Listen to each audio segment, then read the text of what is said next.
Good morning everyone. आज आप लोग इस सीरीज में देखिएगा कि जो भी इलेक्ट्रीशियन ट्रेड या फिर इलेक्ट्रॉनिक्स, ICTSM, वायरमैन, ये जो चारों ट्रेड है इसके लिए जो है थ्योरी का क्वेश्चन हम जो है बहुत इंपॉर्टेंट ही सिलेक्ट किए हैं। आज की इस सीरीज में हम 15 सवाल जो है ये पूरा करेंगे और इसको हम अच्छे से समझेंगे। इसके बाद अगला सीरीज अप टू डेट जो है डेली जो है आपके लिए जो है उपलब्ध रहेगा। इसलिए मेरे चैनल को लाइक सब्सक्राइब कर लीजिए ताकि आपका एग्जाम का तैयारी बहुत अच्छे से हो, अच्छे मार्क्स आए। इस तरह से बिना हम देर किए हुए सवाल नंबर 1 की ओर हम ध्यान देते हैं। सवाल नंबर 1 कह रहा है, कोर्स अतिधारा बचाव के लिए प्रयुक्त युक्ति का नाम क्या है। तो ये जो हमारा कोर्स है इसको अतिधारा यानी ज़्यादा धारा होगा, इसको बचाव के लिए हम लोग किस युक्ति का प्रयोग करते हैं, तो ये NCB लगाते हैं। सारे जगह पे देखोगे जहाँ भी अतिधारा है इससे बचना है तो MCB लगा दिया जाता है। ज़्यादा होता है वोल्टेज कहीं भी आवश्यक से ज़्यादा तो अपने आप NCB गिर जाता है और सारा सामान जो है वो सुरक्षित रहता है।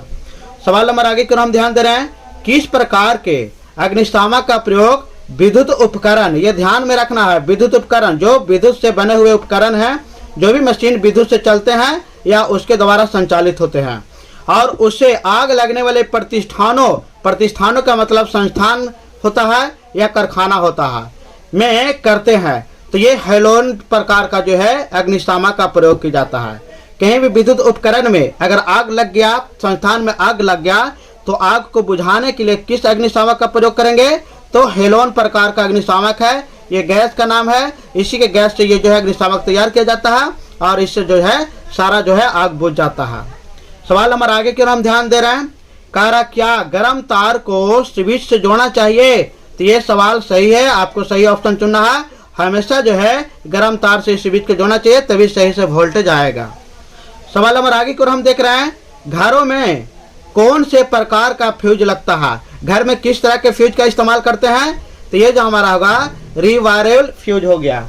तो ये रिवायरेबल फ्यूज हमको दिमाग में अच्छा से रखना है और ये कहीं कहीं इसके अंतर जो है MCB भी लगा देते हैं ताकि हमारा सारा जो है इंस्ट्रूमेंट सुरक्षित रहे। सवाल नंबर आगे की ओर हम ध्यान दे रहे हैं, ये देखिए थोड़ा सा। अब कह रहा है सवाल नंबर आगे कि मशीन में कौन से प्रकार का फ्यूज लगा रहता है। तो मशीन में जो है से कार्टिज प्रकार का जो है फ्यूज का इस्तेमाल होता है। ये सारे जो है घर के सामानों को सुरक्षित रखता है ताकि कोई भी वोल्टेज कुछ भी होगा तो इसका जो है कंट्रोलिंग में रखता है। तो मशीन में कौन सा प्रकार का फ्यूज होता है, कार्टिज का हो गया। घर में कौन सा हो गया, रिवायरेबल का है। ये दोनों ध्यान देना है, ये दोनों कंफ्यूजन का सवाल है इसलिए दोनों को अच्छे से दिमाग में रखना है। सवाल नंबर 6 देख रहे हैं, फ्यूज के तार में कैसी होती है या कैसी होगी जो फ्यूज घर में लगता है। तो लेड टीन का बना हुआ रहता है, ये दोनों का मिश्र धातु फ्यूज रहता है और ये एलाइड रहता है। तो लेड टीन का मिश्र धातु रहता है, एलाइड रहता है, इसी के द्वारा जो है फ्यूज घर में जो है लगाते हैं वो फ्यूज बना हुआ रहता है। सवाल आगे की ओर हम देख रहे हैं फ्यूज के तार कैसी होगी जो फैक्ट्री वगैरह में फ्यूज लगाया जाता है उसका तार कैसा रहेगा। तो लेड टिन एलाइड तथा तांबा का मिला हुआ रहता है, ये थोड़ा पावरफुल रहता है क्योंकि कंपनी में थोड़ा ज्यादा वोल्टेज चाहिए। तो इस तरह से जो है ये लेड टिन एलाइड और तांबा में रहता है।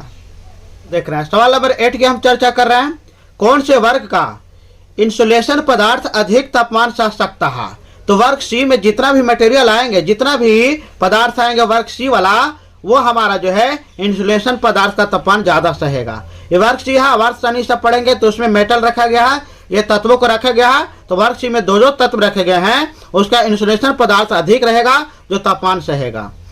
सवाल नंबर 9 कह रहा है, जिस पदार्थ के अणु में असमान संख्याओं में परमाणु हो उसे क्या कहते हैं, तो इसको कंपाउंड कहते हैं। तो ये आपको दिमाग में रखना है, जिस पदार्थ का अणु में असमान संख्या में परमाणु रहते हैं उसे कंपाउंड कहते हैं। सवाल नंबर आगे देख रहे हैं 10, किस परमाणु में सबसे हल्का कण कौन सा होता है। किसी परमाणु सबसे हल्का कण को है तो ये इलेक्ट्रॉन होता है। तो ये आपको दिमाग में रखना है कि परमाणु का सबसे हल्का कण का नाम क्या है, तो इलेक्ट्रॉन है। अब सवाल नंबर हम आगे की ओर देख रहे हैं, तो ये सवाल नंबर देखिए आगे कह रहा है एम्पियर सेकंड। ये देखिए एम्पियर सेकंड किसकी इकाई होती है, तो आवेग की होती है, चार्ज की इकाई होती है। ये एम्पियर सेकंड है, प्रति नहीं लगा हुआ है। तो एम्पियर सेकंड जो हो गया ये आवेग के चार्ज लगे होती है, ये आपको भी अच्छे से दिमाग में रखना है। सवाल नंबर 12 कह रहा है, कॉपर के रजिस्टिविटी कितनी होती है। तो कॉपर का रजिस्टिविटी कितनी होती है, 1.7 की यूनिट 10⁻6 ओम प्रति मीटर। ये प्रति नहीं है, इसको हटा देते हैं, ओम सेंटीमीटर। ये आप अच्छे से एक बार फिर से ध्यान से सुन लीजिए, 1.7 इंटू 10⁻6 ओम सेंटीमीटर। सवाल नंबर 13 का रहा, अंतर्राष्ट्रीय ओम का वर्णन करते समय रेजिस्टेंस का मान निम्न वस्तु का मानक है, तो पारे की निश्चित ऊंचाई है, इसी के आधार पर यह बनाया गया है। तो ओम का वर्णन जब किया गया है तो समय का रेजिस्टेंस निर्धारण किया है, जो सेकंड आप देख रहे हैं, तो वो इसी में जो है पारे के निश्चित ऊंचाई को जो है इसकी गणना करके बनाया गया, इसका मानक बनाया गया है। सवाल नंबर 14 का रहा, R1 मान के 3 रेजिस्टेंस को कितने प्रकार से जोड़ा जा सकता है? तो ये 4 टाइप से आपको जोड़ा जा सकता है, दिमाग में रखना है। सवाल नंबर 15 का रहा, किस पदार्थ का स्पेसिफिक रेजिस्टेंस किसी इकाई से नापते हैं? तो किसी पदार्थ का स्पेसिफिक रेजिस्टेंस नापने के लिए किसका कैसे नापते हैं? तो ओम प्रति सेंटीमीटर नापते हैं। ओम प्रति सेंटीमीटर ये है, और चार्ज का जो इकाई है एम्पियर सेकंड है। तो ओम प्रति सेंटीमीटर जो है इसमें स्पेसिफिक रेजिस्टेंस का जो है इकाई को मापते हैं। इस तरह से ये 15 सवाल आपका थ्योरी का कंप्लीट हो गया। आप इलेक्ट्रीशियन है, वायरमैन है, आईसीटी में है या इलेक्ट्रॉनिक्स है, ये सारे ट्रेड से जितना भी रिलेटेड है और इसके अंदर ट्रेड आते हैं, तो वो सारे के लिए आपका ये सवाल जो है बहुत इंपॉर्टेंट है। आप इसको अच्छे से कवर कर लीजिए। मेरे चैनल को लाइक, सब्सक्राइब, शेयर कीजिए। मेरे चैनल देखने के धन्यवाद। Thank you.